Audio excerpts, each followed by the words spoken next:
32 سال کے ایک نوجوان کے بارے میں آپ کے سامنے بتاتا ہوں. صرف عمر 32 سال. بریلی شریف میں حاضر تھا.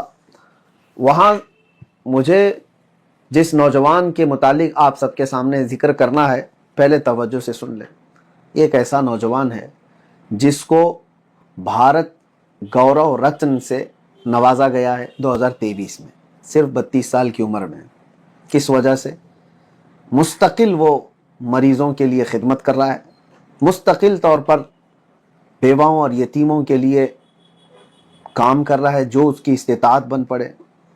اور اتنا ہی نہیں، جب جس مریض کو جہاں جیسے ضرورت پڑتی ہے ان ہاسپٹلز میں پہنچانا، لے جانا، یہ سارے کام اپنے طریقے سے کر رہے ہیں. لیکن آپ کو میں ایک بات بتاؤں، ابھی بریلی شریف میں جو جلوس عید میلاد النبی صلی اللہ علیہ وسلم آنے والا ہے، اس سلسلے میں جانتے ہو ان نوجوانوں میں سے ایک نوجوان کی بات میں آپ کو کہہ رہا ہوں. ٹائمز آف انڈیا میں خبر بھی چھپی ہوئی ہے. کیا کوشش کی کہ 12 ربیع الاول شریف کو پورے شہر میں کہیں کوئی شراب نہیں بکنی چاہیے اور نہ ہی کوئی شراب میں مست ہو کر کے ناچ سکے. یہ ہوتے ہیں کام نوجوانوں کے. اب میں اس راز سے پردہ ہٹاتا ہوں. وہ نوجوان کوئی عام آدمی نہیں ہے. ہو سکتا ہے بہت سارے لوگ ناواقف ہوں کہ اس طرح کے کام کرنے والوں کو امت میں پیش کرنا بہت ضروری ہے، اس لیے میں آپ کے سامنے کھل کر کے بتا رہا ہوں. وہ عزیز القدر محب گرامی جناب فرمان حسن خان، جو قائد ملت حضور سیدی اسجد میاں صاحب قبلہ کے داماد ہیں.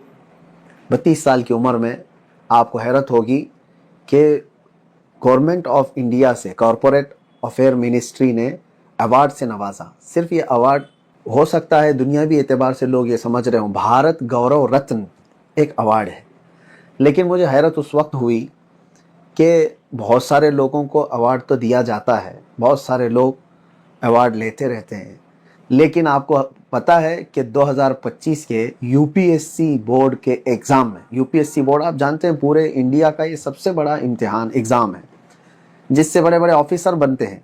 U P S C board کے ایگزام میں سوال پوچھا گیا ہے کہ وہ کون ہے جس کو 2023 میں بھارت گورو رتن ایوارڈ سے نوازا گیا ہے. وہ کوشچن پیپر بھی موجود ہے، کوشچن پیپر میں، اور آنسر میں یہی کہا گیا ہے کہ فرمان حسن خان. یہ بڑی خوشی کی بات ہے، میرے لیے بھی بڑی خوشی کی بات ہے. بہت سارے لوگ یہ تان و تشنیع کرتے رہتے ہیں کہ سنی کیا کر رہے ہیں، سنی یہ کر رہے ہیں.